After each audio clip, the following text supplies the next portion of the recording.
People in real life situations get ahead, and I'm accountable to those outcomes. The things that we have been taught about money in real life doesn't really translate to much. Since I've started Enable Me, and we describe ourselves as financial personal trainers, so some people are financially athletic and some people are couch potatoes. You're buying a house later, your mortgage is bigger, you're not ready for retirement, and the things that they lived by, the mantras they lived by were true, which is if you just live within your means, you'll be okay. And that was true, but if you have a mortgage and you're paying it off, you are creating equity in your property, and we will be able to use that equity as a deposit for an investment property, but they won't save for that property. I can lift the rate that they save by 300%. On average, I'll get them mortgage free in 8 to 10 years. And for most people, they will think, well, how do you become financially successful? And the answer was Mandate. Welcome to Mandate, where we navigate fresh perspectives and nothing is off the table. Tonight's guest is from Tāmaki Makaurau Okilani. She's an amazing woman who happens to be the founder and director of Enable Me. She's also a financial strategist, a financial coach, financial advisor, and also a chartered accountant. But also she has a master's in taxation studies. Also, she's an author. She's also a content or media commentator as well. But most importantly, she is a mother of two. So, and also a great wife as well. And so please put your hands together for the financial force that is Hannah McQueen.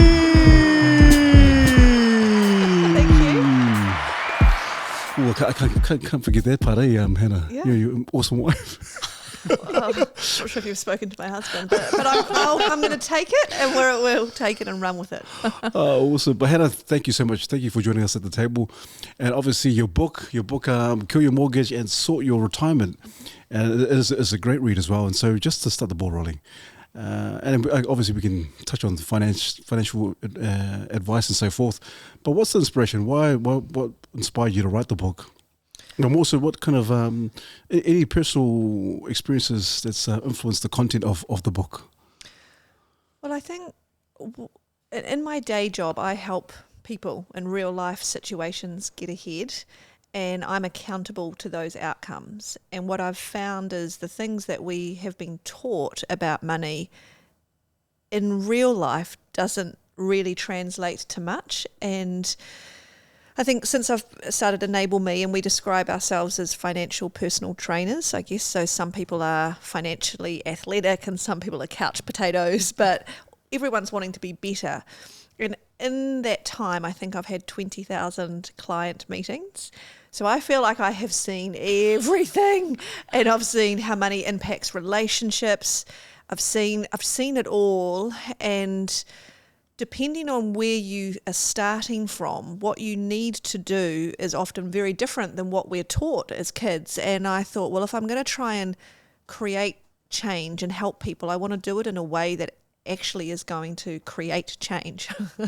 And I think when it comes to money, we're taught things that aren't particularly helpful. Like we're taught, well, if I just earned more money, I'd be okay. Yet most of us know that as we earn more money, it just sort of gets absorbed in something else. Your lifestyle creeps out, or I don't know, it's not the solution we were told it was going to be. Or we are told, well, if you delay your gratification and live within your means, you're going to be okay in the end. And it's like, but that's not even true. So why are we saying that? It was true for our grandparents, absolutely. Like my granddad, he left school at age 11. He went and worked on a farm. He bought his first house like at 20. And he could do that because if we use today's dollars, let's say he earned $50,000, well, houses only cost $100,000, right? So what that means practically is you can save a deposit in a year at 20. Like, that's crazy. And so then he was able, just working that job on a farm, he was mortgage free in his early 30s. And it wasn't because he was amazing with money. It was that the conditions were just different. Like now you couldn't save a deposit in a year. Maybe 10 years you'd save a deposit. And practically that means that you're buying a house later, your mortgage is bigger, you're not ready for retirement. And so the things that they lived by, the mantras they lived by were true, which is if you just live within your means, you'll be okay. And that was true. But it also, I mean, they didn't even have credit cards. There was no such thing as a cafe. Like, there was nothing. And so it was pretty easy to live within your means, like sort of because there was nothing to spend money on. So as long as your dad wasn't a gambler or an alcoholic, those were really the only vices. If you didn't have that, your family was going to be okay predominantly. And I guess since then it's changed a lot, and I want to help people be successful when with the change. And all I know is that what we were told just isn't relevant today. So what is relevant? And that's what I've tried to address in this book. Oh, awesome. That's awesome. I love that. I think we were had a chat early on in terms of, because some people think you're a financial advisor, okay, you can advise people and so forth. But also I think reading the book, there's a lot of heart behind the book. There's a lot of emotional ties as well in terms of put the heartstrings and real life scenarios. And you talk about money and you talk about money scripts, different personalities that people have, the shopper, the plotter, and so forth.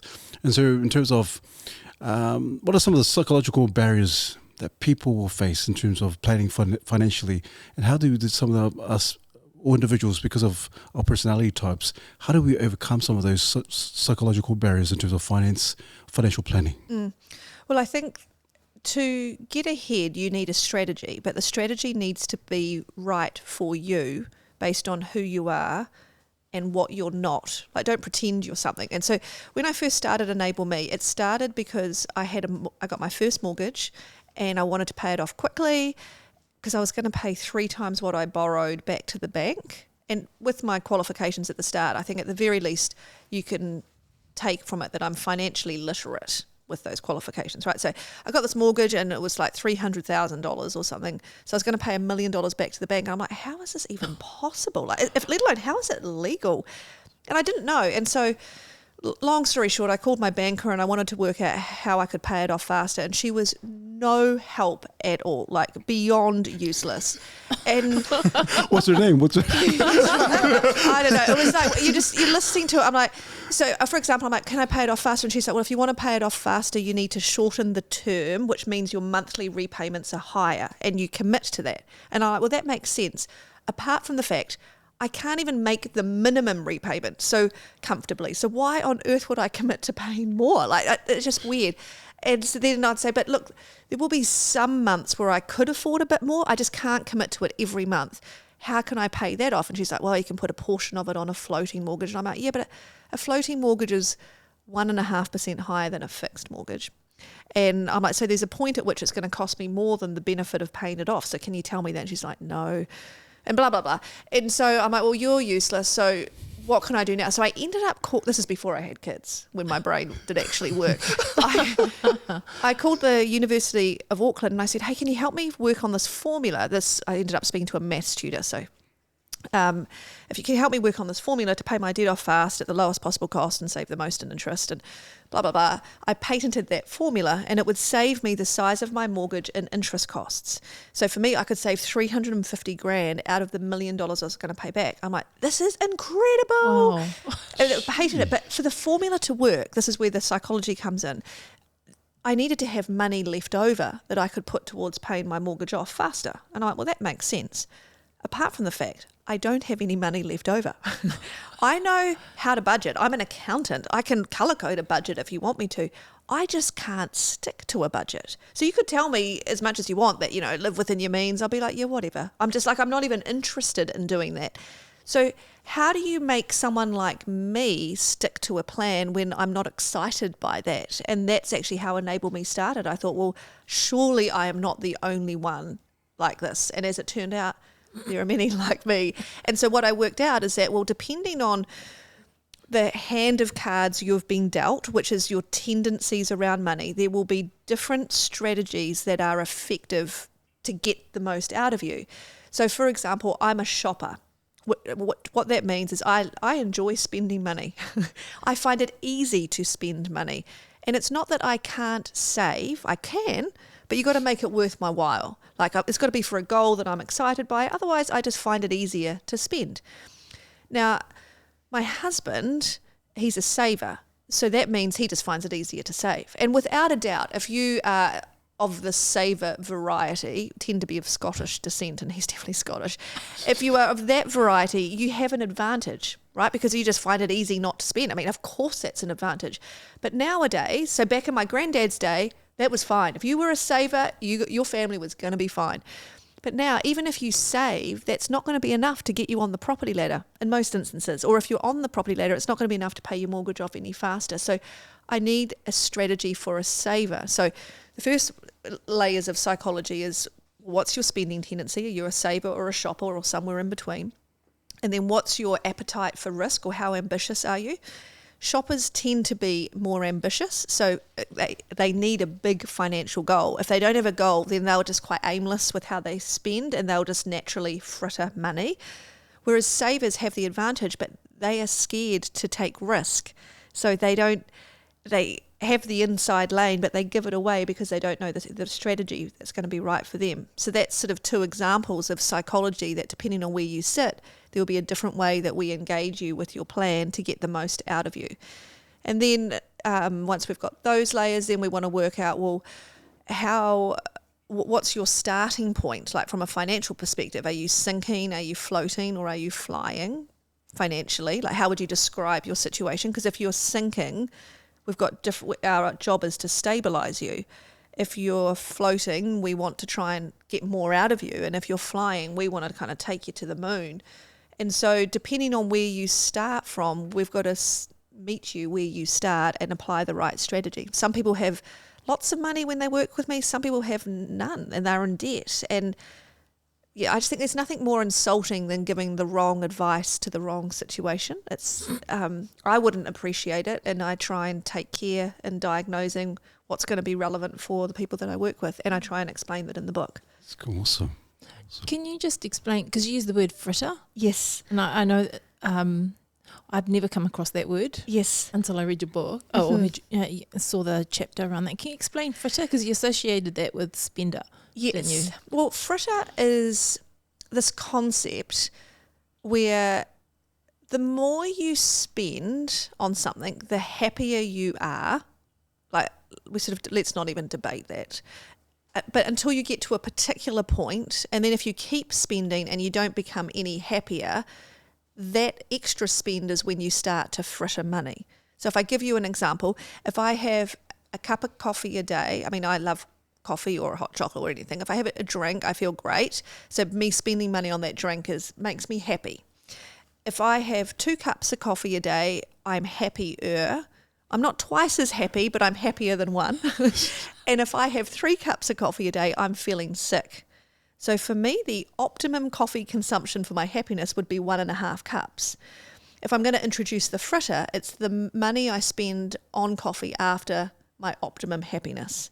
So 2 cups and above is where fritter comes in for me. And what I know is that people fritter a lot of money. It's just unconscious spending that you sort of haven't had a reason to stop, and you're not outrageous, so it sort of still feels about normal. But if you were to not spend that money, you wouldn't be any less happy. That's how it becomes fritter. So when I'm working with clients, I'm trying to first work out, well, what makes you happy? Because I need to know that. There's no point in you hating the plan or hating me. But then I need to work out, okay, well, if this is your non-negotiable, so my non-negotiable might be a cup of coffee a day, or I really like to, I don't actually like to buy my lunch, but that, for some people that might be something that for them that's their non-negotiable. So it's your expenses don't have to be righteous. It's that what makes you happy. And then we work out, well, at what point do you need to spend to have maximum happiness? And then let's start to be sensitive to capture what comes after that, which is the fritter. Now, where most people fritter money is on things not even linked to their discretionary spending. They fritter money on their mortgages aren't structured correctly, or if they've got short-term debt, it's structured really inefficiently, so they are paying more than what they need to. And I'm pretty sure that doesn't make them any happier. So by default, that's fritter.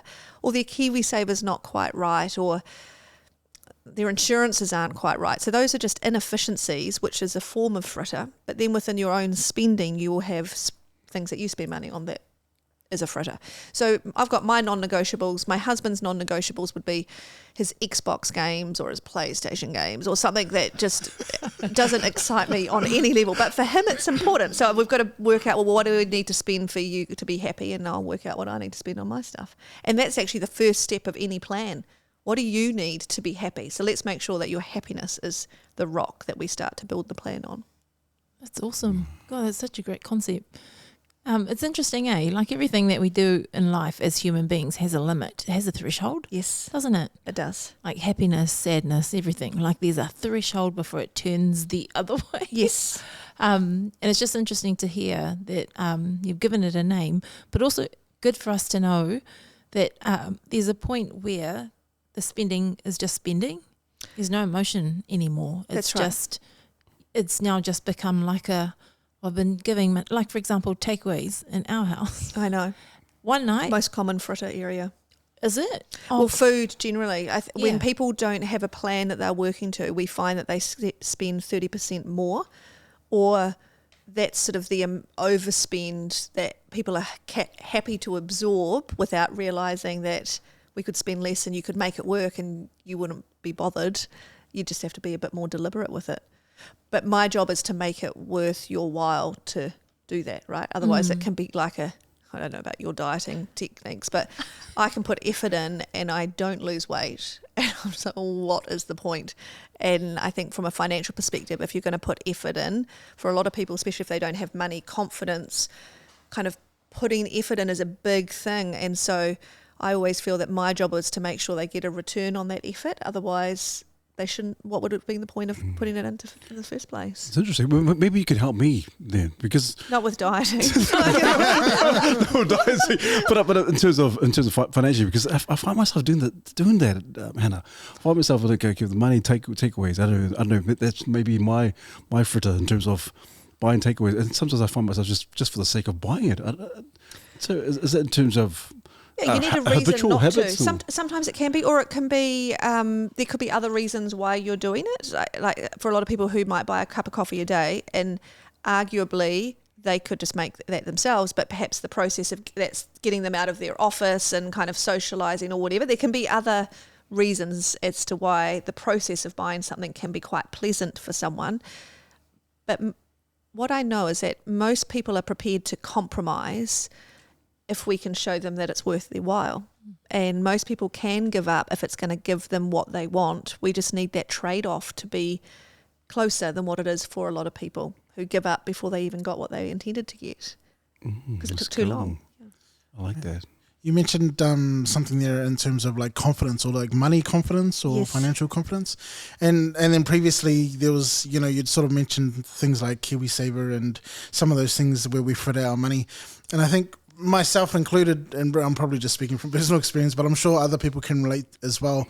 When it comes to things like KiwiSaver, like sometimes you kind of just sign up for the first, like your bank sounds like a pretty safe bet. So you kind of sign up with the bank, but you don't really know where to start in terms of shopping around for finding the best KiwiSaver and all these other things that require, I don't know, in my mind, it requires a lot of knowledge and then reading and all that sort of stuff. And like, how do you get someone from that point where they want to get all these things in order to being like money confident? Yeah, well, I think one of the problems, certainly in New Zealand, is financial advice is often linked to a product. So if you, I don't know which bank you're with, but let's say it's ASB. If you go to ASB and you say, well, where should I put my KiwiSaver? They can only say them. They can only give advice on their own products. And it's like, well, you're actually wanting to know out of all the providers who's the best one, but they're only allowed to comment on their products. And I think as a result of that, the banks do have way too much influence on people's financial decisions, and they are conflicted, right? Like they make more money. The more average we are with money, or I would probably say useless we are with money, the more money the banks make. So that they are not incentivized for us to be better. But say with KiwiSaver, that's you could start with the Sorted website. Because you want to be able to understand what's available in the whole market, not just what your connector is able to offer you. Yeah. What about financial brokers? Are they independent? Or are they well, working on commission? Well, they are working on commission, but I guess they're getting commission from all banks. So A range of them. Yeah, there's not necessarily, they're not necessarily choosing one bank over another, but because of that commission. But yeah, where you to get your insurances, they get paid. A lot of advisors are paid on commission, so you don't know, well, is this the right thing for me and my financial goals, or is this the right thing for your commission? Yeah. But I think the problem also with some advice, or if you want to get advice in New Zealand, there's an assumption that you already have money to invest, and they'll give you advice on where you put that money, although it will only be offering where they are themselves. But most of us don't have money to invest. Like, most of us are just kind of living payday to payday. Some of us are living more comfortably payday to payday, but most of us don't save outside of that. So we probably need to address that part first, and then we get to some of the other things after that. Yeah. There's 3 ways I want to go right now. One, I want to go down that path where how do you increase your income? Yes. That's one path I'd want to go down. And then the other part is, let's go down that path. I've just gone blank. But like, you're right, because at the moment we're in a climate right now where it's hard. It's really hard. It's really hard. Prices have gone up. Interest rates have gone up. If you've just bought a house, like, people are just trying to stretch their budgets around that. Like, travelling costs, utility costs, kids costs, like, damn, the expenses are not going down. Mm-hmm. But the income's still the same. Government's added $20 on that a week or something to families? Wow. You're just like, how does this even connect? This is just crazy. I was telling my son that, and he was like, is that it? Yeah, that's it, son. And so what do people do? What do people do to buffer that? Because I think for a lot of families that the expenses are now overriding their weekly income or tightening it even more, where they're having to stretch. Like, what can people do to buffer that? Well, we've got to understand the cost of their lifestyle first before we can work out what income levels need to be. Because we talk about the conditions now are harder than what they were before, which is true. They absolutely are harder. But when they ease, and they will ease in the next month or two, when they do ease, which in theory means we should be able to get ahead faster, most people will still not get ahead, right? So the conditions, I guess it's heightened at the moment, but underneath it all, when the conditions were easier, people still weren't making the progress that they needed to. It's just we're now, it's socially acceptable to say that because we're all finding it hard. So we start with, well, there's no point earning more income if you're frittering, because as you earn more money, you just spend it. So that sort of doesn't work. So the first thing we do is find the fritter and see if there are areas where we can squeeze things or reprioritize things. And we try and focus on stuff that's not linked to your own spending, like your KiwiSaver or how you structured your mortgage or your debts. Those things aren't emotionally linked to you. So, and then we might be able to save money just there. But we try and get your living costs as tight as possible. And then we've got to work out, okay, well, if we need extra income, where is it going to come from? Is it that with my clients, do I need to show you how to negotiate a pay rise? Because that could be the easiest way to get it. Do we need to get a side hustle? Do we need to get border income? What is it that we need to solve this problem? Because by the time you come to me, I'm intolerant of the problem remaining. So we get serious about we're kind of all in. What are we going to throw at this to fix this? Because we don't want to be in this position ever again. But it does require some form of compromise sometimes, or an inconvenience. But people are up for it. Like, I had this client, in case he's listening, I don't want him to feel like I'm talking about it, but he worked in a job that COVID removed that job. So he became redundant in COVID, and then he decided to go and work in a property related job. And since COVID in Auckland, property hasn't done particularly well. So his income hasn't been high, non-existent really. So what he's done as a result of that is he is a full-time Uber driver, and he gets up at 4 o'clock in the morning and works to 10 o'clock at night, 6.5 days a week. And he's telling me this, and I'm tired just listening to it. And I'm thinking, you're incredible. Like, he is doing that for his family so he can afford to put food on the table for his family. And I said to him, what does it feel like? He goes, I am so stressed. I get scared when the kids want to take out because I don't even know if we can afford it. He said, I can't even sleep at night. I don't even know what I need to do. So that's his first meeting with me, and I'm wanting to cry and he's crying. It's just like, oh my Lord. And so for that, in the next year, we've got to transition to get him out of this. He is in a pickle and it's not helpful for me to say, well, I just need you to earn more money. It's like, well, how is he actually going to do that? He can't afford to retrain because we need that money coming in just to keep the family afloat.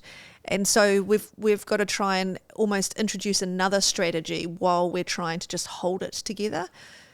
But he's up for it. And I think when people know that there is a path and they can move from this position where they feel so paralyzed, they are up for it. And so then my job is to make sure we bring it home.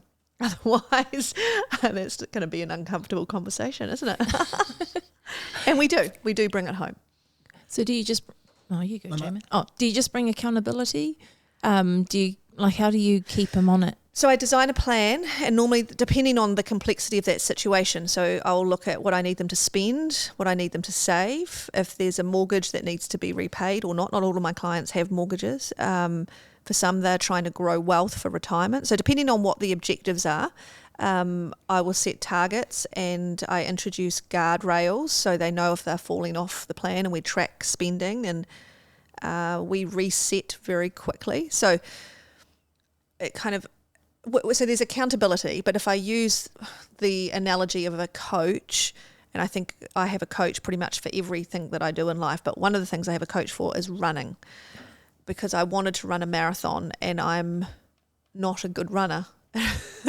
And I watched this movie once about this girl running a marathon. I leaned over to my husband and I said, why don't we do it? And so then immediately I registered for a marathon because I thought, well, I'm in the moment. I can't. So I knew my behaviours, my tendency. And then the next thing I Googled was from couch potato to marathon runner. And I'm like, this will be fine. I've got a year before this marathon. I'll be fine. And there's a plane. I just couldn't stick to the plan. I mean, I got 3 weeks in and then it rained and I'm like, this is just way too hard. And my first run was for a minute. Like, that's how unfit I was. In any case, I decided eventually to get a running coach. And for me, it was a game changer because he told me what I needed to focus on to make the most inroads each week. And when I didn't stick to the plan, which was pretty much every week, and in real life, that would be an excuse for me to say, I give up. I can't do it. This is too hard. It's ridiculous. Or from a dieting perspective, I would eat a biscuit and I'll think, I've blown the diet, therefore I'll eat the whole packet. Like, some very dangerous thinking. But with finances, that's what it's like for a lot of people, right? They're like, well, I'm trying, it's not working, I might as well have a blowout. Or I've had a blown out, I might as well keep blowing out. But for me, the power of the coach was he allowed me to reset quickly. He celebrated my wins. I was accountable, absolutely, but it was more that the plan adjusted to what my life was doing at that particular point. And when I'm planning with clients, we're adjusting for curveballs. Like, life throws a curve. As soon as you start, life will throw a curveball. And what I know about curveballs is, yes, you'll get some good ones, but some bad ones, but you do get good ones. But if you're not working to a plan, the bad ones will be the reasons you tell yourself why you never got ahead. And the good that happens to you just gets absorbed in day-to-day living. And neither of them needed to prevent us getting ahead. Yeah, some good advice. Real good advice. So I'm enjoying this. I'm enjoying the cordial. And so I would like to touch back on the mortgage. Obviously, mortgage, and you know, in this day and age, in terms of the crisis and the economy and so forth, and a lot of people wanted, hey, I want to own my own home. Yeah. People having mortgages and so forth. And so, how do you? In terms of people say, hey, how do I pay this off quickly? And so you talk about accelerated mortgage repayments. What are some of the key tips that people need to know and understand in terms of interest rates, but also being able to pay that off as soon as possible? Well, the first thing is we've got to have a cash surplus, which is the money you've got left over. And so I'll ask but you don't have to answer this when I pose this question. But the first thing that I ask my clients is, how much did you save in the last 12 months? And the most common answer is nothing. And that's irrespective of what they earn. So I've got clients who might just be in their first job, so they're kind of earning 45,000, and others, some are earning hundreds of thousands, and they still don't have much to show for it. And if you're going to try and pay your mortgage off faster, you must first have a cash surplus, money left over, and your target is to have 20% of your income left over. That's the target. And if you're contributing to KiwiSaver, you can deduct that off. So say most of us put in 3% to KiwiSaver. So that means you need to have saved 17% of your income because you've got 3% in KiwiSaver, which gives you the 20%. And most people aren't even close to that. So that's sort of like your elite financial person. Most of us have to start, like me, running 1 minute to get to the marathon, right? I did say to my husband a month before this marathon that we did, I said, why did you agree to do this marathon? And he replied, it was one of my better ideas. So he went with it. Have you done it? Yeah, I crushed it. Oh, I didn't crush it. I did it. But how long did it take you to run? 42 Ks, by the way, everyone. It took me 5 hours, but I did a bit of a mistake. It's pretty good. I ended up running 46 Ks. Because I was because it was actually the New York Marathon, and so there were so many people that I was just zigzagging all over the course because I started. I'm like, I think I can do this in 5 hours, and my husband Billy, he's like so much fitter, but you have to choose your time, and then you get put in this like gate with the people who are running the same pace as you. And what I didn't realise is I was pretty much in the Special Olympics with the time that I had set. So I get off and I'm running with people who are in tutus, I've got club feet, I've got everything just flying. And so you've got to zigzag around all these people. And I didn't think about the line that I needed to run, so I ended up running more than 45 Ks. And I was so gutted. And I was just so angry with myself. And I didn't work out, this can also come back to money and the psychology, because I didn't work out that I wasn't as far ahead through the course as what I thought until I was at 33 Ks. And I looked at the sign, it said 33 Ks, and I looked down at my watch, which said 36 Ks. And I was looking at my watch, using that as my guide. And I'm like, hold on a minute, what's happening here? And then I realised, it took me about a K to work out what was happening because my brain stops working when I run. And I was so disappointed. Like, it was just, I went from, I can do this, I'm going to crush it, to, well, I might as well quit. This is ridiculous. And it is crazy, the emotions and how strong those emotions can be when you are trying and you're not getting ahead at the pace you deserve to. And that can be true for anything, but I think for finance, people feel that as well. Yeah. Yeah. What a great illustration. Yeah, well, it is funny, the process. So I started, so many analogies off this marathon. So you can have a pacer, because they say that if you run at a consistent pace, it uses less energy, and so you're more likely to finish it at that time. So I started with my pacer. I was so excited to find a pacer. A kilometre into the run, someone has a heart attack on some bridge that we're running over. And so he stops to give this person CPR. And I'm like, what's the etiquette here? Like, are we supposed to stop with you? Like, I didn't want to be. And he's like, get going. So I went from going my first few Ks, I'm like, okay, I'm going to crush this. I've got my pacer. So then the pacer leaves me and I'm like, okay, I'm just going to try and finish this strong. And then I get to about 30 Ks, I'm just going to try and finish it. And then I get to about 40 Ks and I'm like, I'm just going to try not to soil myself before the end of this race. And I think those are the emotions of life, right? Like, you start with a hiss and a roar, and then it just gets hard. And for finance, I think it gets a lot harder because it's emotional as well, right? And no one wants to be a financial failure, yet most of us aren't making progress. And how do we start to have that conversation? Because that's a raw conversation, and we want to do that in a really safe way for people, because there is hope and we will get it done, and I'll do my best to help you crush it. Jeez, that's good. I like that. Maybe you can give us some examples or anecdotes of actual people that who worked with you, and in terms of, and now they've kind of finding their feet and they're becoming real successful financially. Any examples you can share with us? Yes, I can. And I speak about a few in the book, and I take them through kind of the last 10 years. So when they started, what we were doing and what we've achieved. And for many clients, I've got one, it depends where we're starting from. So the youngest client that I've worked with, I think, was a 17-year-old. The parents wanted me to talk them into doing something or not doing what they wanted to do. And so we were planning. They weren't sure if they wanted to go to university, and I sort of don't have a view necessarily. Well, my view is it's a big cost, so make sure you're going to get the return on that. And a lot of people who go to university don't. So I kind of think, what a waste of time financially. In any case, so we kind of worked through that so that this person could minimise their student loan. We were able to get that sorted, and I wanted to get them onto the property ladder, because one of the problems with student loans is that it's, for many young people, it is their first big financial decision they make, and it is to get into debt of a huge amount that they will take more than 10, 15 years to pay back for a degree they won't even use. Like, I just think it's criminal.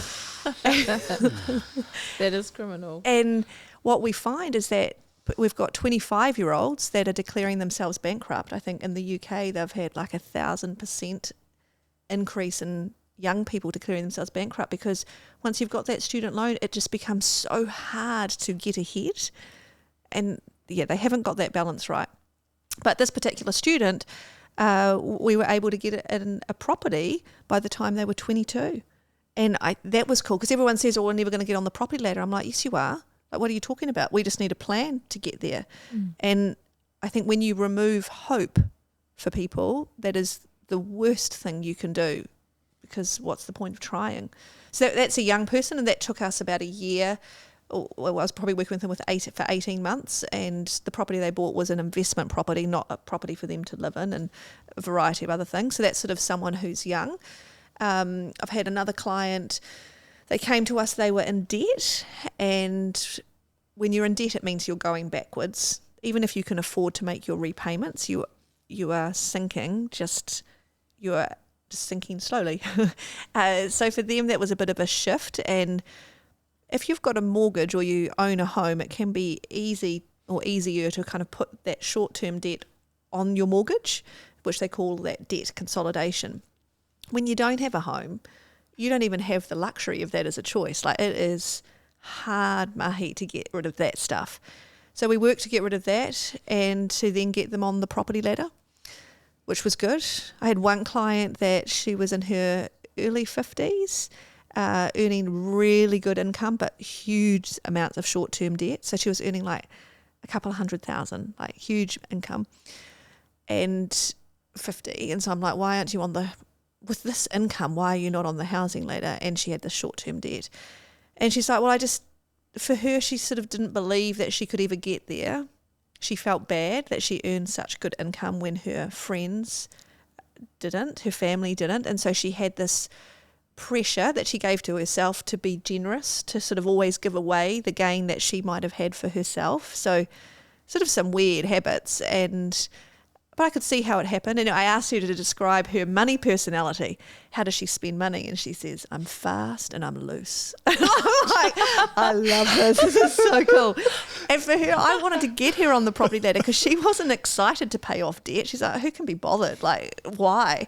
And we all know she should, but the goal for her is let's get her on the property ladder, and a byproduct of that is I'll get rid of your debt. And so for sometimes matching the goal to where they're starting from is just as important as starting.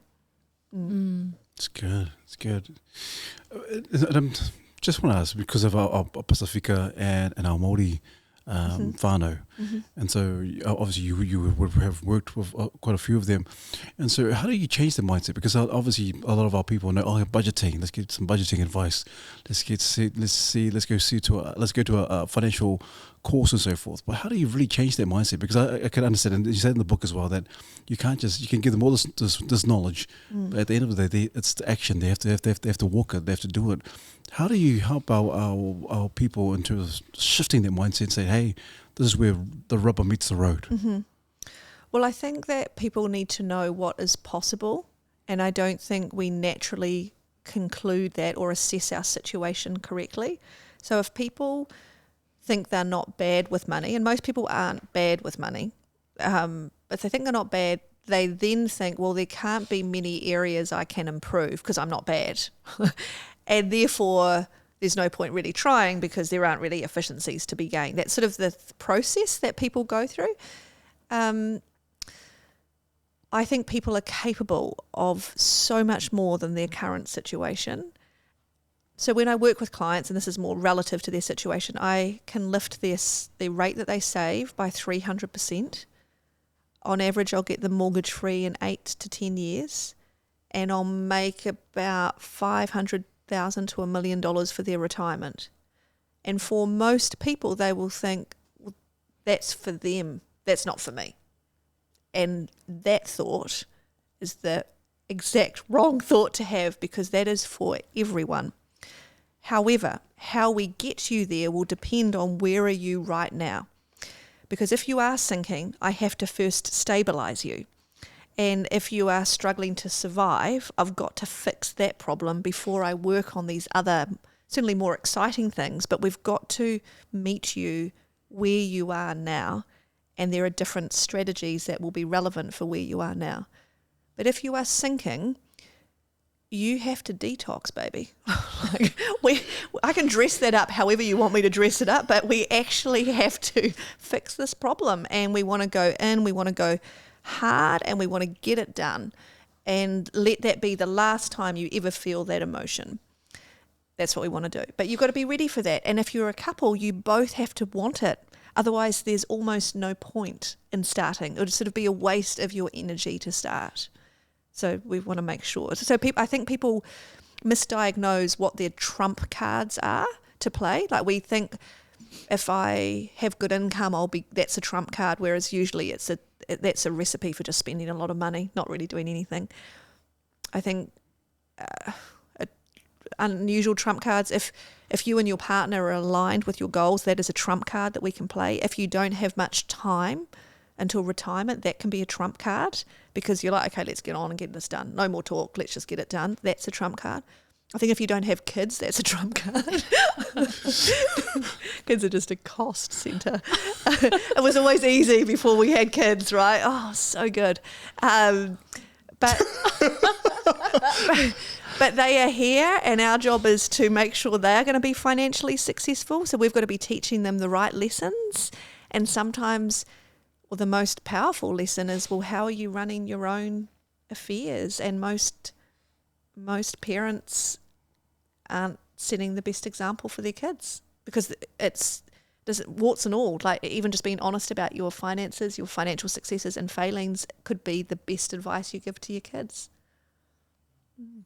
And just speaking on things like failings, have you ever had situations and like, have I failed? Yes. Like I'm just curious because you mentioned, and it seems like, you know, in terms of frittering, like emotional links are really quite Very important. strong. Understanding that psychology of like emotion, and just hearing you speak, it's like you're a doctor of finance, like seeing the symptoms and then like being able to diagnose and like make the right calls by asking the hard questions.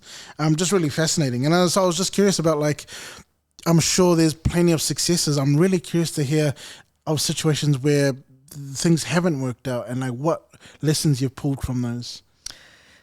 Well, we track our success. So we run to a 90% success rate. So then the question is, what about the other 10%? That's what you want to know. Well, of that, half of that, people get hit by kind of a Mack truck event that causes them they're just kind of knocked sideways. That could be that there's a redundancy. It could be separating from your partner. You've left a job, or your kids are sick. Like things that we just have to pause and move to survival mode, and kind of anything beyond that is just too hard to contemplate. So we end up working with those people again, just when they've got the headspace. And then the other half of that 10% are people who don't follow the plan. And I sort of don't begrudge it because, I mean, I've joined a gym and not turned up. Like, I know the feeling. I've wanted something but really can't be bothered doing anything about it. And I think that's true for finances. But you've got to be prepared to have some hard conversations. And often the bit of feedback that I get is, I'm sleeping so much better since I'm working with you, or I wish I did this 10 years ago. And the third one, which makes me laugh, is, I can't believe you got away with saying that to my spouse. Ooh. Because we've got to go there on some of these things, and that can be hard. But I think if we're all facing the sun, the shadows will fall behind. So we've just got to make sure we're facing the right way together. That's cool. It's funny you mentioned the spouses, because I wondered, there must be quite a few couples that go into this, and I imagine the conversations that come with you, but also after the conversation with you, when they have to have the conversation between themselves, must be. Well, I'd like to be a fly on the wall for those conversations, but some of them, like firstly, I know the Catholics, because they come to my first meeting and they just want to confess everything to me. And I'm like, I don't really need to know that. And plus, I don't believe that what you've done is an indication of what you can do. It's just what you've done. But that's always funny. But what makes me laugh is when one partner literally throws the other partner under the bus in the meeting. It's like every man for themselves here. I'm like, wow. But that's fine. I think because sometimes there are frustrations as well, right? Like, especially if you're a shopper married to a saver, like that, which is quite common. So no one's really happy in that scenario, right? The shopper doesn't really get to spend. They feel bad, and the saver's not making progress. And so it's just sort of what started off as probably cute and curious when you first got together is just annoying after a few years. So, but it's not that people don't love each other, but they're just not compatible financially. And so we've got to try and work out, how do we create that compatibility? Because you are still aligned on big things, like you'll want your kids to do well, and you'll want to be there for your family, and you do want to be successful, but you will have different ways of measuring that. For some clients, they like to know that they can be mortgage free in 4 years, right? That's what's going to really motivate them. And then the spouse of that person couldn't give a rat's about the mortgage. They want to be able to sleep at night, or they want to be able to book a holiday, and for them not to get it in the air from their partner. That could be what they're after. Or one partner just wants to be able to help the kids, and the other one's like, forget about the kids, we've got to help ourselves. So you sort of got these conflicting ambitions, but they are rooted in, I guess, a love for your family and how you're going to get your family to succeed. It's just trying to work within that. And it's always also interesting that often the person who is the most optimistic about your finances within the couple is the one who isn't actually managing the finances. So I'm just like, okay, well, they've got a lot to say, but they really don't know anything about what's going on. Or the person who is managing the money is actually feeling quite anxious. And the other one's like, why are you so anxious? This is crazy. We've got all this money. Or we could, people become flippant. It's like, from a Fritter perspective, one of the things I say to people is, don't point out to your spouse where you think they fritter money, because that's not going to be received well by anyone, right? Like with Billy, my husband, does he spend more than what I think he needs to on PlayStation and Xbox games? Probably.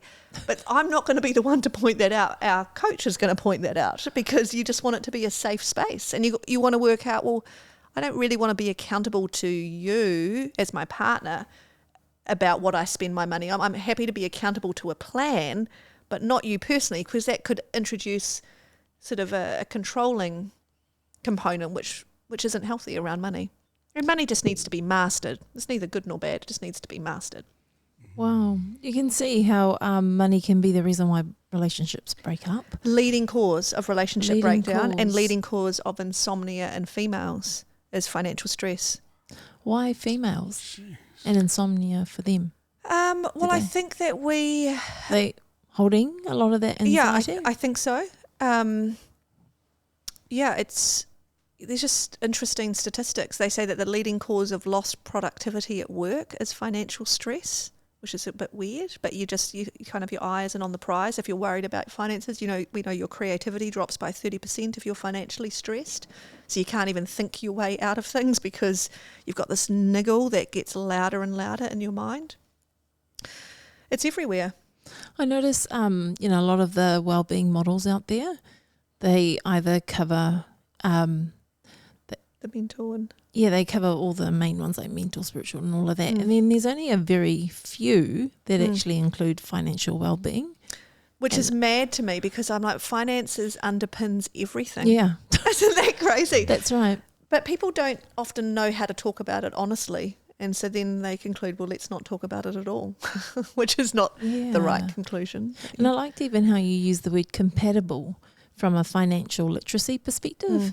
And how, you kind of think when you're going out with someone right at the beginning of your relationship, you're looking at their, you might be looking at their account, I don't know, but we're not even considering, like financial language. We're talking about love languages. We're talking about compatibility there and trying to understand one another. But my gosh, finances are just, they're just not even talked about. It's like we just think we know. I know, it frightens me. But yeah, I think one of the best things you can do if you are courting someone and you want it to be serious is start talking about some of the financial goals that people have. What should you be looking out for? Red flags. What are the red flags? Red flags, yeah. If they have short-term debt, that's a concern. But when I think about when I got married, I was 18 when I got married. Were you? Yeah, I was a spring chicken. yeah. And I wouldn't have known what I was then, like financially. I was still living at home, so I didn't have any debt. But I guess husband backed a good horse. That's what that was. But like even the conversation around like money personalities. Yes. I knew I was a spender. My mum knew I was a spender then, yeah. Yeah. So is there only two or is there No, more? well, I guess there's a spectrum. So your spenders at one end and your savers at the other, and some of us are somewhere in between. Okay. So what would be helpful is to go through what you are or your tendencies around money and see what your spouse's tendencies are around money and see what matches and what doesn't. And in some instances, it can be helpful if they're different than you, especially if you're more conservative in some areas. But there are other areas where you might even feel unsafe financially based on some of those tendencies, and best you cultivate those together. Because I guess this compatibility around money is really important from a life partner perspective, but it's also really important from a business. Going somewhere with no, I'm moving over to another domain here. Hannah, I think you're exposing me, Hannah. You're now a fly on the wall. But in another domain, it's really important to consider those tendencies when you're going into business with people. Absolutely. Because I don't think, again, we don't actually look at that. We kind of just go, great idea, you're an entrepreneur, woohoo, like you can take risk and blah, blah, blah. But actually, what do you like with money? Yes. And we don't find out till later on when it's too late and we've gone way in too far, spent way too many resources that you can't pull out now. So in both domains, what should we be looking out for? Should we be, because the other thing is you can't even trust that people will be honest with you right from the beginning. So what kind of behaviours would kind of set off some of, not that we're trying to judge people, just that we're just trying to collect information to kind of see where we are on that compatibility spectrum to see if we can work this. Not that we're trying to say, no, we're not going to try, but at least get enough information to kind of go, yeah, this is what we're working with. Yeah, so often it starts with actually just breaking down the finances. So because we need to see what the problem is that we're facing to then work out, or how would you naturally respond to that problem based on your tendencies around money. So whether it's your household budget or a business budget, a lot of people feel uncomfortable even just jotting that stuff down. Like I've had clients who have come to their meetings with envelopes unopened from the bank or something. And I'm like, and they're like, we're just too nervous to even open them. I'm like, really? We'll just get it done, right? And I'll open them. Who cares? Because it doesn't really matter where you're starting from. The question is, well, what do we need to do to get you ahead? But back to the business, that's quite interesting. And in a couple's relationship, that can be quite interesting, especially if your partner's wanting to do something and it sounds really good and you want to support them. But at the same time, someone has to ask the question, what is the money suck on this particular investment or whatever it is? And we've got to be honest about that. And a lot of people are too nervous to ask that question because it can be interpreted as, you don't have faith in me. It's like the 2 points aren't even related. We're trying to feel safe in what you're about to do. And too often they don't have that reckoning right up front. And if you don't feel that you can have that, or you don't have the skills to have that conversation, that would be something that I'd be saying you should be talking to your accountant, or my clients would talk to me about that. And you just want to call things out as early as you can so that it doesn't become a problem. But starting a business without a cash flow plan would be a red flag. Like there's just no romance in any of these things, if you ask me. It's so that if you are a spender, or if you've got more than one credit card, that probably would be a red flag to me, or the fact that you even need to use a credit card. I would want to know what someone had saved in the last 12 months, just to get a gauge of how well they manage their money. And if their answer is nothing, then I want to know, well, what are we going to do differently now? It's all about just forward momentum. So it's never about judging where you're starting from, but that helps determine what the next lever you need to pull is. And I think some people are embarrassed by their starting point. And I can understand that. Like if I'm wanting to lose weight, and the first thing they do with you is they get you on these blinking scales, and it's so confronting that you don't even want to start that process. And I think for finance, it's similar, and we just want to make it safe. And I think, I don't know if you guys have ever bungee jumped. Yeah. Yes, we have. Yeah. Okay, so you've bungee jumped, and I don't know when you did it, but when I bungee jumped, they wrote your weight on your hand in vivid, and then yelled it out to the person down below to make sure they had the ropes right for your weight. I remember them counting me down. I'm like, I just need to get out of this place. Like, everyone now knows what I weigh. Like, sometimes that journey can be confronting, but let's just get it done. Let's not make it bigger than what it is. You can master money, and you can be financially successful, and it doesn't matter where you are starting from. It does not matter whether your parents were financially successful. But if they weren't, it is unlikely you have developed the right mindset needed for that to be a journey that you feel you can conquer. So how are we going to shift that mindset? And that's what I spend some time talking about in the book. It's cool. It's very encouraging. Awesome. It's very encouraging for those who are thinking, hey, there's no hope for me. There's always hope. Yeah, it's also, but I like how you say that. But also, let's say, for example, that you're doing really well, whatever the venture is or whatever business that you're in terms of investing, because I know you mentioned investing. What would be, can you give us some advice in terms of what would be some of the avenues in terms of investing, and what are the ones that you think that would probably be the ideal or the best ones? Obviously, you talk about property as well. You said property, but what are some of the other avenues that people go that, you know what, I should try this or reinvest in this? Well, I guess it depends on how much money we've got to work with as to what strategy would be appropriate. So if you had equity in your home and you could afford to get an investment property, that would be something that I would be pushing really hard for if I was working with you. But I also recognise that probably only 1 or 2% of properties on the market will be good properties for you. So I'm not romantic around what that looks like, but an investment property, if it's the right one, will outperform all other investments by about 300%. So if I can try and get you there, even if I got you there with someone else, and we kind of went in with together, I'm doing my best to accelerate you on that path. Now, if there's a gap between what you've got to work with, maybe you don't have equity in your home, or you don't have savings, or whatever the case is, and that's not possible, then we've got to try and build your wealth. And normally I would give myself 2 years to build enough wealth to get my client on the property ladder in some form. And if I can't do it in 2 years, then I need to have a different strategy. Now, if that's not a path that we can go down, or you don't want to go down, being in business can be another way that you can earn extra income, but most people don't do that successfully.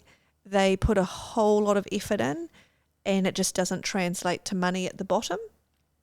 And that could be because the way that it's structured or the financial side has been a secondary thought, not part of kind of the founding thoughts of that business, but we want to fix that. But that can be a way people can earn some extra money. If you're not in KiwiSaver, I'd get you into KiwiSaver.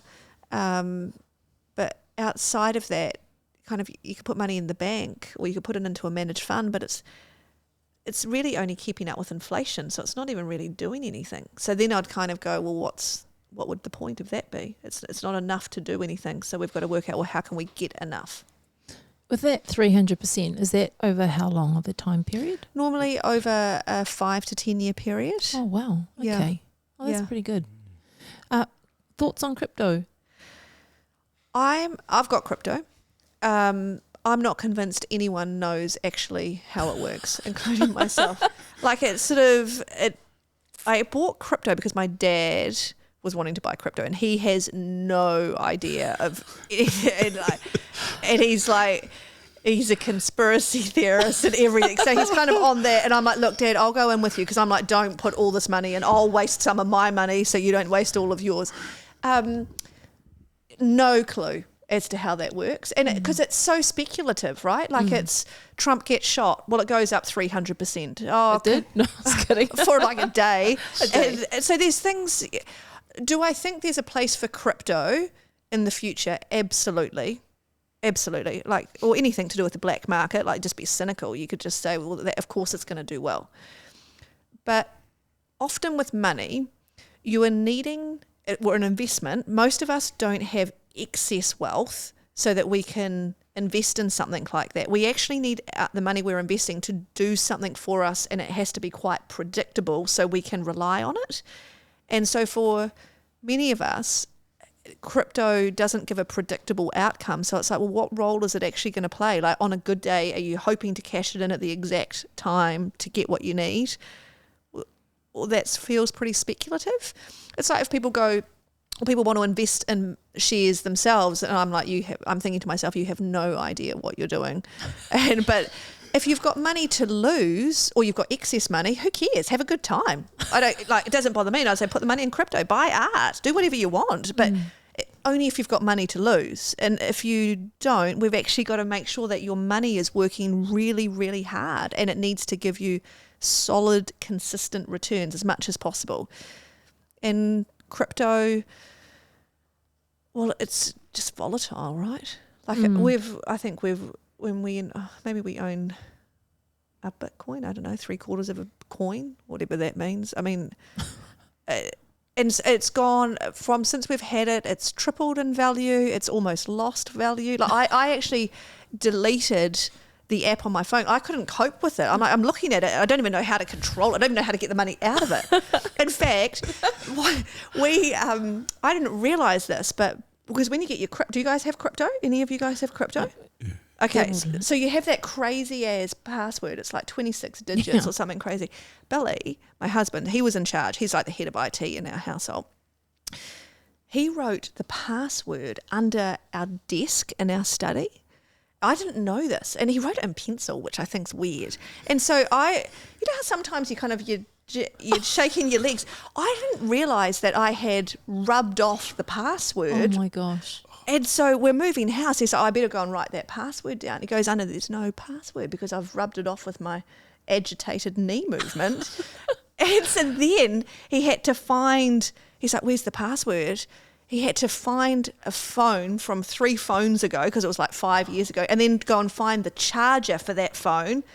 But because he's a hoarder, he could do all of those things. Cool. Because savers are hoarders. There you go. Fun fact. Oh, you can tell by the way they live. I know. They recycle everything, eh? They do.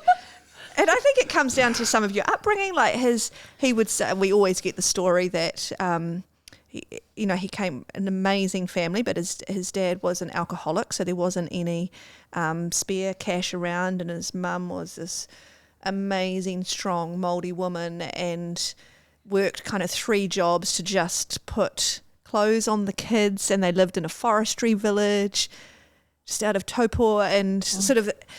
And all he would say is, I only was able to play with a pine cone when I grew up. So we all get this lesson, but it has impacted how he sees money. Like, of course it has, right? So he's not wasteful at all, and he hoards everything. And that has set his financial journey. It's neither good nor bad, but it has had such an impact on him. Yeah. I'm interested to kind of find out how you went from being a spender. Yes.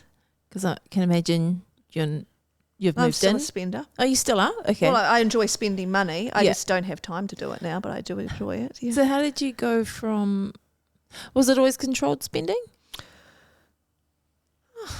Oh, I lived within my means. Yeah. Okay. Yeah. So you've always I had it didn't under have control. debt. Well, Yeah. I wasn't saving back in the Okay. day. But what motivated me was the goal of, I reckon I can get mortgage free faster when I started Oh, that's Enable right. Me. So that's Yes. sort of, Okay. I had a reason to not spend. Yeah. And yeah. all spenders want a reason to do anything. Mm. Yeah. And I did hear you say you patented the formula of how God, to good get on mortgage you. free. Yeah. Yeah. Good on you. Wow. Gosh, nobody's going to be able to use that without getting charged for it. So Yeah. that's good. No, well, the principle is if you have money left over, you're putting it against the mortgage and you would just want to structure it so you could get the money back if you needed to. Yeah. Yeah, because life throws opportunity at the most inopportune time, usually. And so you need the money to take advantage. Yeah, that's cool. That's so cool. Well, on a personal note, because since you know all this stuff and there's wealth of experience and knowledge in terms of finances, how do you balance your professional life versus your personal life? Well, you assume that I do. It's just one life. Well, yeah, it's hard, right? I think you measure your family by how well your children are doing, and if they are doing okay, then life's okay. And when they're not, by jingoes, we all know about it. I am fortunate that I've got an amazing family that support me, an amazing husband and parents, and they make up for how naughty my children are because they help me raise them. That's cool. No, I've got two lovely kids. My son's just finished reading the Psychology of Money book. Yes, yep. And so, because he's homeschooled, so saying to him, Wow. you need to write a book report on this and it's due tomorrow. And Just a mean teacher. so just before I came on, I was like, did you learn anything? Like, what was the key message from the book that I could share with Hannah? And he was like, Mum, it's a combination of luck. What was the other bit? It was luck and risk and luck. And I said, really? Is that what you got out of it? And he said, yeah. You have to have a bit of luck and a bit of risk. What are your thoughts? The luck bit? I do think that timing is luck, I guess. Because I know many people who work hard who haven't been successful, and many people who are successful who haven't worked hard, right? Like that's kind of one of life's injustices. And I would say that luck has a bit to do with that. And so when I'm working with clients, I'm like, well, luck will have nothing to do with this. We will execute on this plan on a good day or a bad day. Luck will have nothing to do with it. But I do think as you build momentum in any direction, it's easier to keep going, right? And some people call that luck. I would probably call that hard work. And one of my favourite sayings is, I think it's to do with how to get into heaven, but I've translated the words to how to be financially successful. And it says, or how do you become, in this case, financially successful? And the answer was, you sail, sometimes with the wind, sometimes against the wind, but you never drift and you never drop anchor. Wow. And I read another quote on the weekend was, what do you do when there is no wind? With sailing. You row. And sometimes you just got to work out what's the technique so I can row this boat. That's cool. It's cool. I really hear that you're all about individualizing those plans. Yes. Making sure it suits the person, where they're at, what their behaviours are, what are the background drops around that, and that regardless of where you're at or how bad you think you might be, that you can start anywhere. Yes. And that's quite comforting because, as you know, money is a taboo it almost sits in that taboo category of topics, doesn't it? Sits right under there with how much do you sex weigh? and like all of that stuff, suicide, money, mental health, like all that vulnerable stuff we don't talk about. It sits right there. And what's really comforting is to know that there's someone like yourself who's out there that provides that kind of support that I think is absolutely needed. I mean, it can save marriages, can bring people's mental health to a manageable state, can give people the ability to manage their stresses. Like, it's huge. I just came from a forestry industry meeting before I came here, and you have all these tough guys sitting around a table, and they're just all talking about the number one distress on their sitting on their well-being at the moment is finances, and how they're going to row through this, how they're going to keep their staff. But nobody's talking about how do we attack that. How do we actually manage that? And we talk about mental health services and where to go, but what about the financial advisors and the coaches? And again, I think I've heard maybe a couple of other.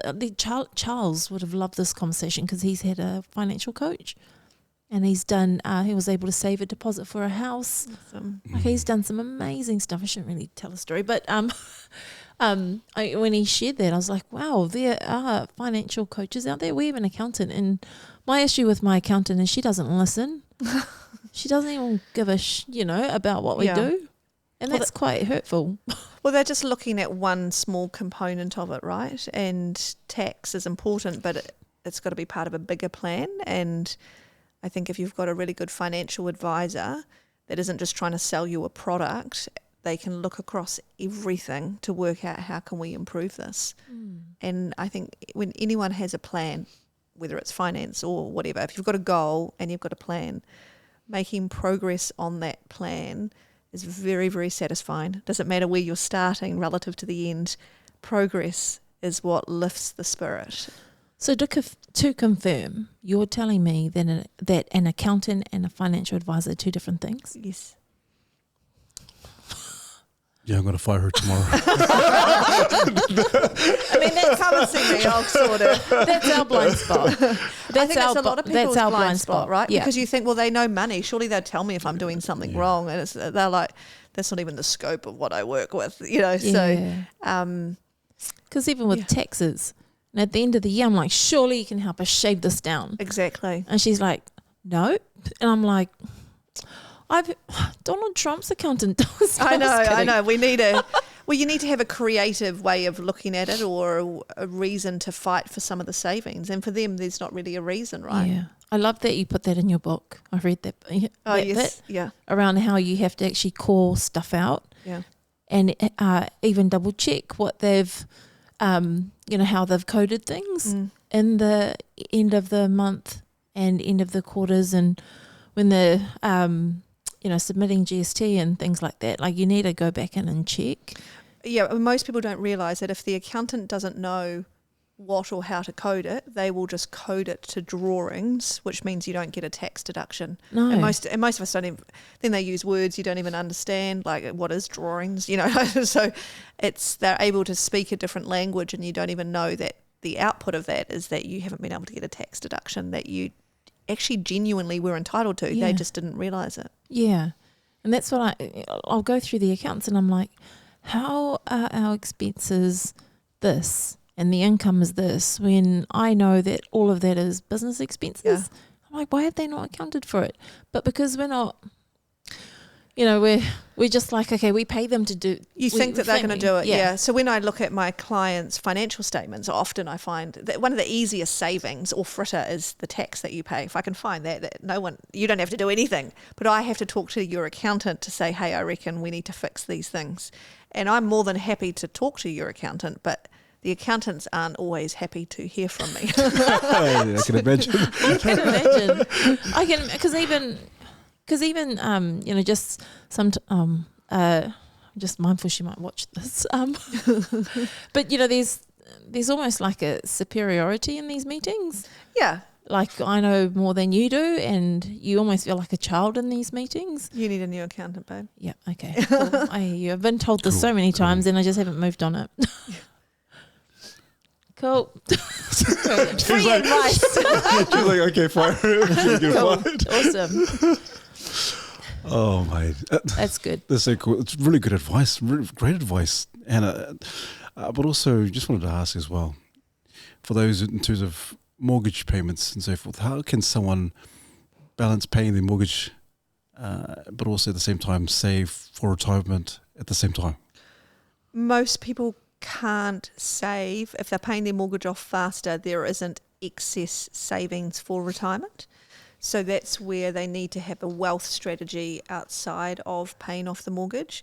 If you have a mortgage and you're paying it off, you are creating equity in your property, and we will be able to use that equity as a deposit for an investment property. But they won't save for that property. They're just paying off their mortgage. So we need to,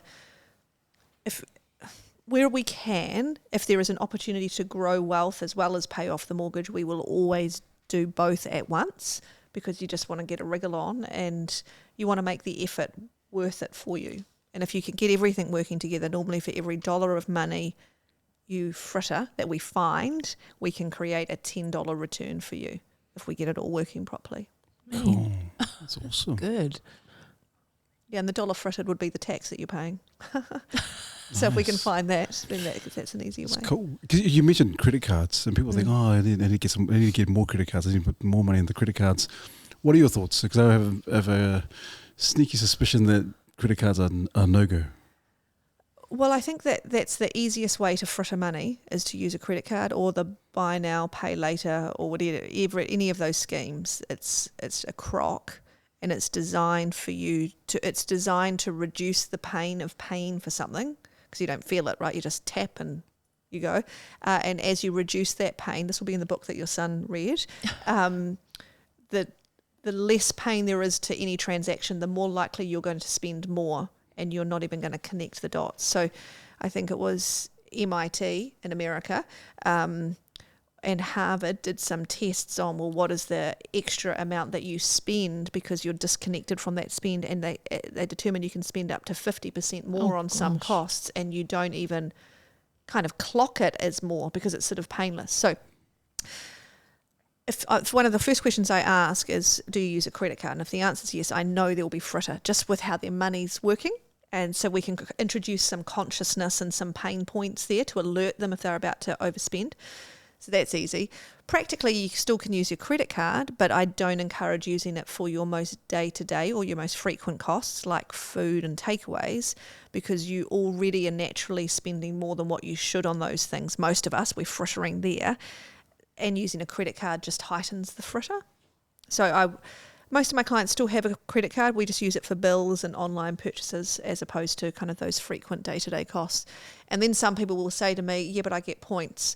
And then I'll reply to that and I'll say, we will be able to save 5 times more than the points these stupid credit cards give you from not spending on the things your credit cards disguise that you've spent the money on.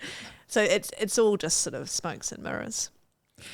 Do you reckon, you know how there's this real movement towards, I might be friends with your dad, movement towards cashless societies? Yep. I'm all about the theory, so have me with it, babe. I've had that sit through many a family dinner. Do you reckon there's an agenda there in terms of what you just said there? Like when people are not engaged in the physical side of the transaction, that they're likely to spend 50% more. So if we're moving into this cashless society, will this mean people, you know, are not a lot more detached from their consciousness around the way they engage with money and debt? Yes, I do. I think that they all, as we move to more and more cashless examples, it will be harder to be financially successful, or the inverse of that is more people are going to be poor. Oh, and this is the one thing governments say they're trying to close the gap on. I know, but don't even get me started on that. Do they really know what they're trying to do? Yeah. But you see that, you know, the other day when there was that IT outage on banks and things, and you're like, okay, well, what are you supposed to do if you needed to get groceries that day and your card doesn't work? That's crazy. That happened in Greece too, didn't it? One time, over a week, I think it was Greece, maybe, I don't know when, but Just that none of the cards were working, people couldn't get their money out, but then it was because the bank Yeah, was going bankrupt, Yeah. wasn't it? Yeah, it's Yeah, a slightly that's different challenge. they lost their money. Yeah. Yeah, but I do think, I mean, it's on the conspiracies, I had a client who in COVID was panicking, and she had a lot of money. She'd sold her house, so she's sort of in between houses, and the money was sitting in the bank. It was like $1 million, huge amount, and she was about to buy another one, so it was only sort of a temporary hold. And she calls me up and she said, I am so concerned about things and where the world's going. And I'm like, yep, I get it. She said, so I've withdrawn the money from the bank. I said, what do you mean? And she said, well, I've taken the money out. I'm like, well, where is it? She said, it's under my bed. And I'm like, babe, if it really is going to be the end of the world, your money's going to be worth nothing. Go and get a gun and some petrol. Like, you've got to decide what angle are you going to go down, right? And so she's sort of, on one hand, panicking, and I understand the panic, but if you follow that logic all the way through, if the whole banking system is going to collapse, there's pain everywhere. Like, she's not even going to be able to buy a house or do anything with that money. So just to bring it back from the conspiracies, yes, I think cashless society is dangerous for everyone. But with that lady, like, where's the safe place for money then? If that's a possibility that banks could Go under. and that could happen at any time, and they won't tell us the signs if they're bleeding or not. You'll just find out when you go to zip zap your card. But what is the safe place? If we're I moving think the that way, safest place banks is, might not be. Property. You reckon? Yes, because if we go back to COVID, the two costs that people that they prioritised above all else was food and accommodation. Everyone, if they could, they'd pay their food and they'd make sure that their mortgage was maintained if they could, or their rent was paid. And that goes back to just Maslow's hierarchy of needs, that when it all shakes down, there are very few things that you truly care about, and those are the two things. But with property, you can insure it. So you can kind of ride out the storm if you need to, which you can't insure your shares. We will be able to insure some of our savings with the bank, but that's probably a year away yet. We can get deposit guarantees that are underwritten, possibly by the government. But So if banks go down and you have a mortgage with them, yeah, they can take it. they can take it. Well, no, the mortgage. Yeah, they can take the mortgage. Yeah, they can have and your they debt. can come back and get your. Well, only if you haven't paid your debt. So if you keep your payments up, I'm like, well, if you go down, you can have my mortgage. I don't care if you want my mortgage. You're just not taking my house. So you just got to get it right. Can you explain that? Just got lost there. Yeah, so banks have a mortgage, and to secure that mortgage, they take security over your home. They can't take your home unless you have defaulted on your mortgage. If the banks go down, they sell their mortgage book, so that all the money that they are owed from people, that gets sold to another bank. It gets merged in, Transfer. and so they still can't take your house. But as long as you keep your repayments going, Okay. then you'll be okay. All right. So with the gun and the petrol. I'm joking. I'm joking. Edit that out. You know, we'll keep And the crypto. I like that. cool. I mean, because these are with everything that's happening around us, you just need to know. There's a lot of uncertainty and a lot of crazy, right? Crazy is an understatement. Yeah. But there's a lot of uncertainty that sits under crazy, and I think people are just like, where is the safe place to put money? That's right. Yep. And Safest place. Yeah, well, my dad would never put money in the bank because he doesn't trust the banks. And he would some people would choose to put money in gold. That they feel safer in that. What are your thoughts? Is it? I think there's place for gold, but only if you've got enough wealth. Because most of us need to get our money working harder, and we've just got to assume, well, if it is the end of the world, we're all going to go down together. So let's assume that it's not going to be the end of the world, and then let's get serious about getting ahead. I must say, I found it quite funny during COVID, during that whole time when, you kind of saw these big investors selling some of their shares. And I saw Warren Buffett, I think it was on the YouTube news. I'm pretty sure it was real news. And he was buying gold mines. Yeah. And I was like, hey, what are you up to, man? And then he sold it later on. But instead of buying gold, he went and bought the gold mine. And I was like, oh, that's a flip to the script. What are your thoughts on that? Awesome. Yeah. I guess we just need a casual trillion to do it. And I think he sold just before the airlines went down. So he was selling all his shares in those areas when the airlines were all Yeah, well, he did the flipping. railway as well, didn't he? Like, he believes in buying kind of hardcore infrastructural assets. That's part of his go-to. Portfolio, yeah. Yeah. Even in the midst of this kind of uncertainty, Hannah, and I know you mentioned earlier on, there are going to be brighter days coming in the next 2 months. And so tell us about that in terms of people like, okay, who are quite anxious at this time. What do you mean by brighter days in terms of... And ease. You said with ease. Yeah, that should be coming.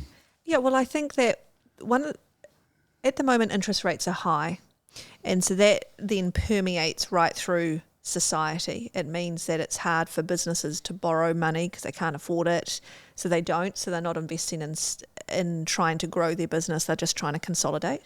It's hard for households to even just cover the mortgage payment, so there's no money left over to do any of the other things. And no one believes it's ever going to change. Like, there's sort of this fear that there hasn't been any green shoots of spring to see. It just feels like there's winter everywhere and we're in it forever. That's the feeling.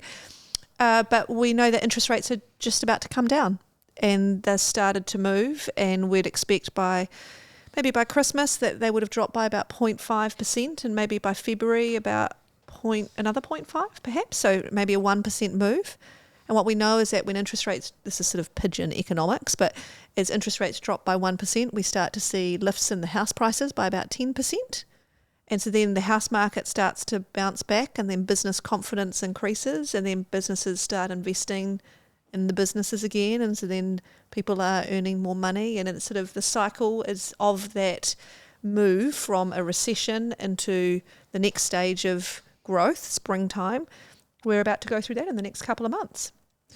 And it's well overdue, but it's going to feel good. You just got to hold on, baby. Just a few more months and we'll be out the other side. Because I do think when you can see a future that is positive, or certainly not bleak, everything feels lighter.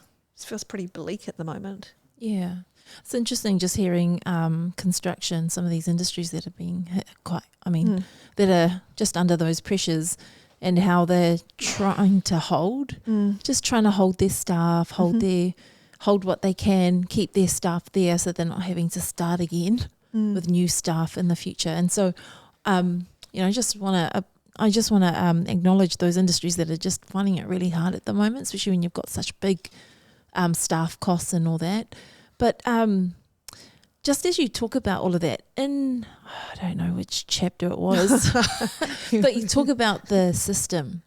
You talk about the system, the system that drives a lot of our behaviours, and you talked about going back to old school with our grandparents, our parents, and their generation, and what was available, what their society, I think you call it social science, what their society was like that enabled those kind of money behaviours and money what did you call them, scripts? Money scripts. Totally different from today. Yes. And so, like we talked about cashless societies, but when you talk about the social science and the structure, because that's what we probably need to change to really, do we? Can we? I don't think we can, but what do you think? Well, I think we can, but I think changing a money script, or sort of the messages you tell yourself about money, is quite a personal experience to go through that takes some vulnerability, and even just looking in the mirror as to what you're telling yourself about money and your relationship with money. And I haven't worked out how to do that change en masse. I can only do that on a one-to-one basis. Yeah, cool. But I do think, like if you've grown up in a household where your parents didn't talk about money, it could be hard for you to talk about money as an adult. Or if they just fought about money, you might prefer never to talk about money if you think it's only going to end in a fight. Or if mum and dad told you one thing but you saw them do something else completely different around money, it just creates a confusion. And some people think that, or they were told that, the rich people out there, well, they're just not even good people. Yeah, if that's what you've been told as a kid, well, then you might not even aspire to be successful because you're not going to be a good person if you're successful. Like there are some most likely well-meaning lessons given to your kids, but they can be quite damaging as to what they become and what they tell themselves in the future.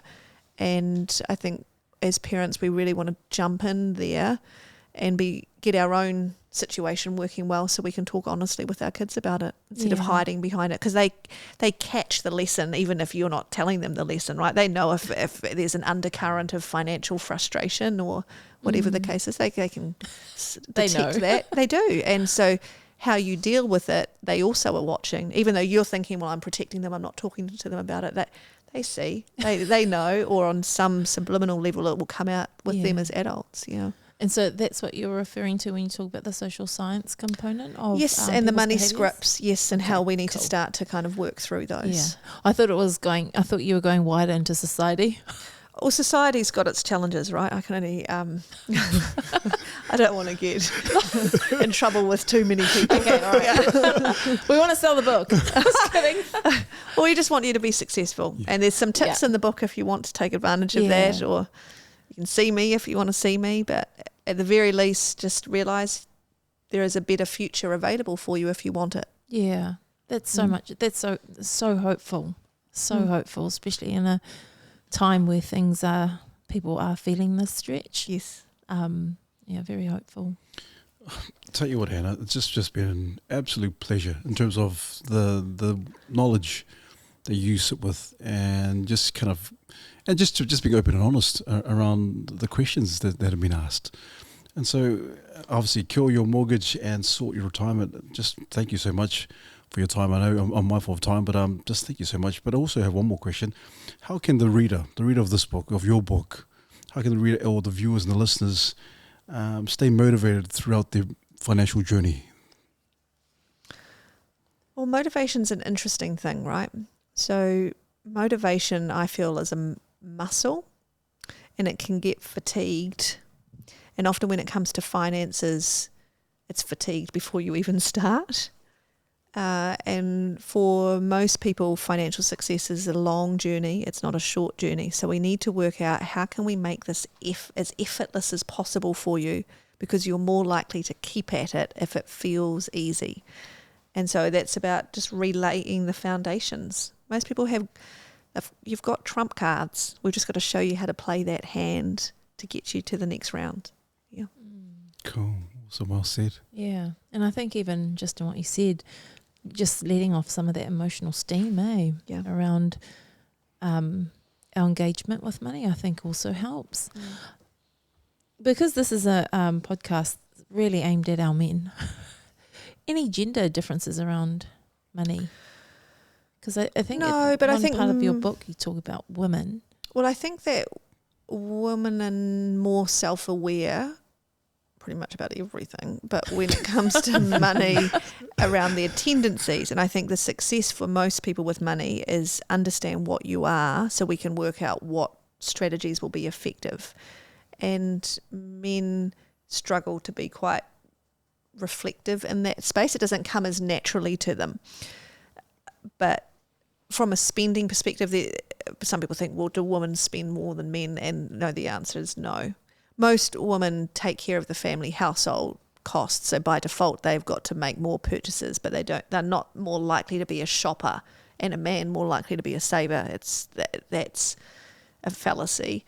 I think men often can be more relaxed around money, so that anxiety or that insomnia in females are thinking about it more than men.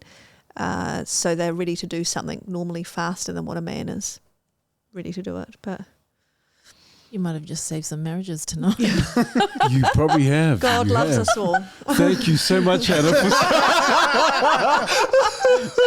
And I'm not joking there. I'm not joking. I think that's so helpful. What you just said there, that men are not as reflective in the moment. And I know with my dad and my granddad, and I think about, they when it comes to, them spending money on kids and whānau and stuff, it's almost like, yep, like real generous and giving and wanting to see everybody happy. Yes. Whereas the mum's like, what did you spend that for? Yeah. Like, you didn't have to give that much. And they're kind of pulling that back. So I think that's really helpful. And it just maybe gives us, rather than, that whole wanting to attack, like, why did you do that? Actually pull back and go, oh, did you realise what just, was that the same thing? Excuse me. Getting them to maybe just cordial over it rather than just. Yeah, well, I think sometimes some people are generous with other people when they know they can't do other things for them. So often sorry, I'm about to cough, excuse me.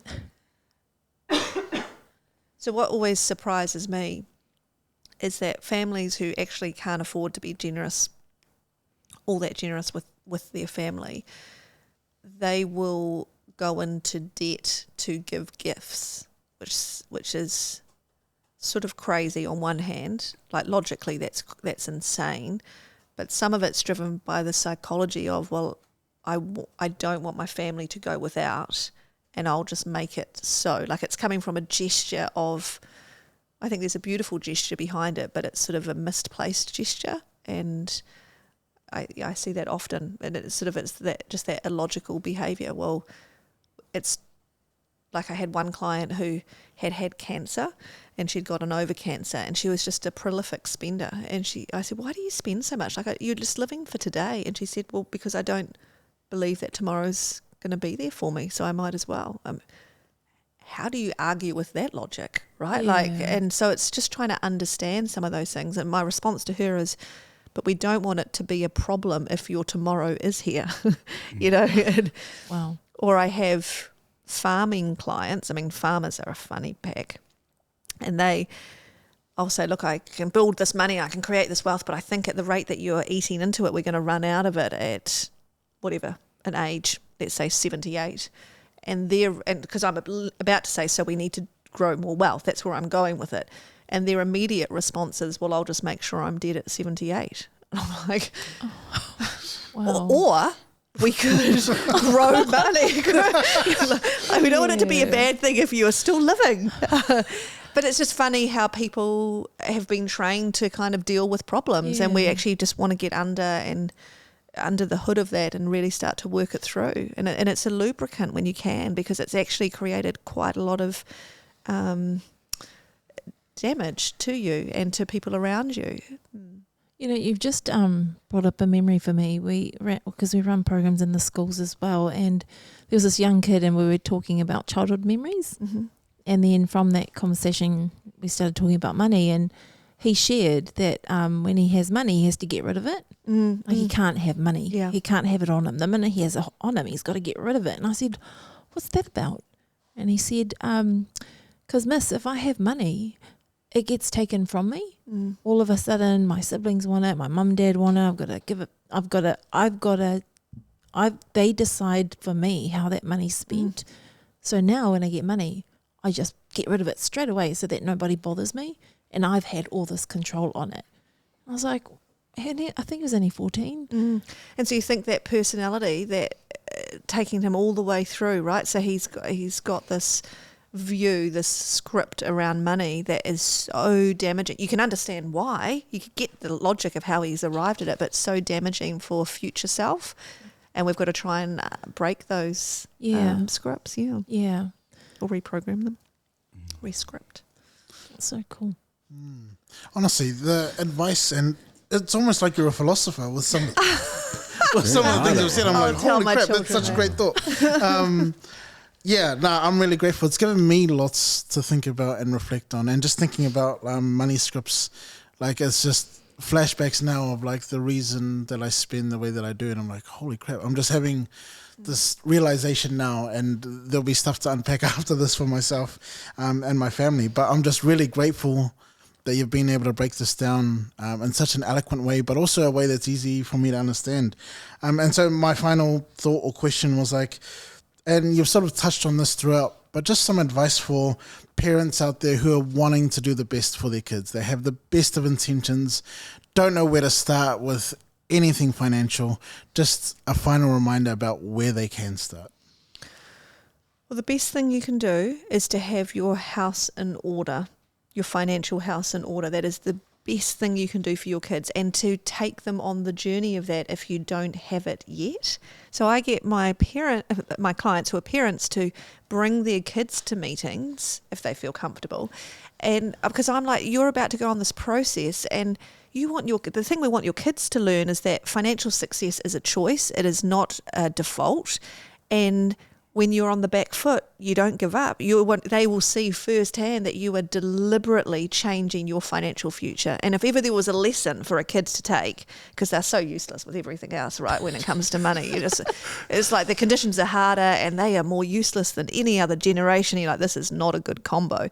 But if there is an opportunity there, I think that's a beautiful lesson for your kids. Like, you think that would override a money script, right? That you've done all this damage to your kids with whatever you've done, and now you're like, actually, we're going to put a stake in the ground and we're going to own this and we're going to correct. I love that stuff. That's and powerful. I think that that really resonates with kids. Yeah. Beautiful. Oh, thank you. Beautiful. That's cool. I like that. Any last words, Caroline? Yeah, no, I just want to say thank you. Oh my gosh, what a great session. Oh. I could talk to you for hours, but then you'd be telling us all about your books, because Yeah. you have books, right? I do have a few, yeah. So not just one, you actually have other books, which is wonderful to know, so that people can dig deeper. But thank you so much for investing in the space that is so needed for people's mental well-being and just well-being in general.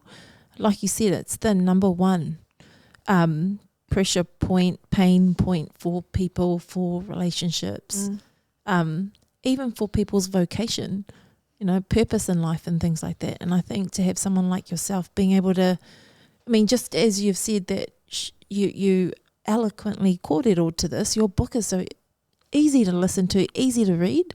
So if you're not a reader, get the audiobook or download the reader on the iBook, because just get a good accent. But the way you've written it is so digestible. So thank you for that, and thank you for just keeping the people in mind, where they're at, the tabooness of this topic or the stigma that's around it. You absolutely alleviate it. So thank you for that. It's so needed in our communities and just across the nation, really. Thank you. Yeah, That's very Mālo kind. lava. Mālo lava, Hannah. And I love it in terms of, obviously, it's not about just finance and advice and just money. It's about meeting the need of the people, the individuals that you work with. And so props to you. But every guest that comes on, we always give them a gift. And so we always do a bit of a caricature, a sketch of our guests and how we envision them to be. And so on behalf of the Mandate team, this is for you. With a box of chocolates as well. Oh, I love the chocolates. Oh my gosh, who did this? Yes. Yeah. That's all Pete. Yeah, That's yeah. amazing. Oh, wow. Cool. Nice. Nah, thank you. Thank you for your time, Hannah. I like thank the you. lipstick. Thank you. Oh, No, that's appreciate it, beautiful. Hannah. That's Thank you. amazing. Thank you very much for having me. No, thank you. The What a pleasure's all great ours. trade. Yeah. Pleasure's all ours. But Hannah, before we conclude, before we finish, is there anyone that you think that would be ideal to come on the podcast? Anyone from the top of your head, you're like, you should have this person. Oh gosh, now you've thrown me. What's the general objective of the podcast? So what? It is obviously mandates. It is about empowering and inspiring, encouraging our men of all walks of life, just going through struggles or hardships, trauma. Staying on top of the world. I think, I have a few people that I could recommend. There's an artist called Michael Portakofai. Not sure if you've heard of him. He's like one of New Zealand's most renowned artists. He lectures at the university, but he's had quite a cool journey, and I think would be interesting for you guys to interview him, and come from very humble beginnings. Is it predominantly male guests? Anyone, male, female, whoever you think that'll be that. Maybe the Morrison, Scotty and Stacey Morrison. They're pretty cool. I can hook you up with these people if that's helpful. Cool, awesome. That'd be awesome. Cool. Oh man, thank you. But any last words? Any last words of encouragement for the listeners, viewers, even the readers? I'm just thinking about some things that my kids have told me. Not normally edifying. I wrote at the end of the book, I wrote this sort of little thank you to my family and my kids, and I said, look, I do it all for you, and you do it all for your kids always. And I had my son read it, and he's 16, doesn't really like reading, but he read it and he goes, I said, what do you think? And he said it's subpar. And I'm like, really? I thought it was really nice.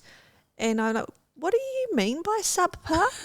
And he said, well, in golf, when you're under par, it means you're better than average, and so you're subpar. And I'm like, I'm pretty sure that's not the right word, but I get the gist, so thank you. So much of life is about communication, isn't it? It's about metaphors, eh? Gosh. Oh, he's okay. He's a goodie. Oh man, but thank you, Hannah. Thank you so much. If you haven't got the book already, please check it out on all the bookstores. iBook. Cure your mortgage and sort your retirement while saving your marriage at the same time. That's right. Please get the book. Thank you once again. And as usual, team, Refine. Unlock and take charge. Mandate.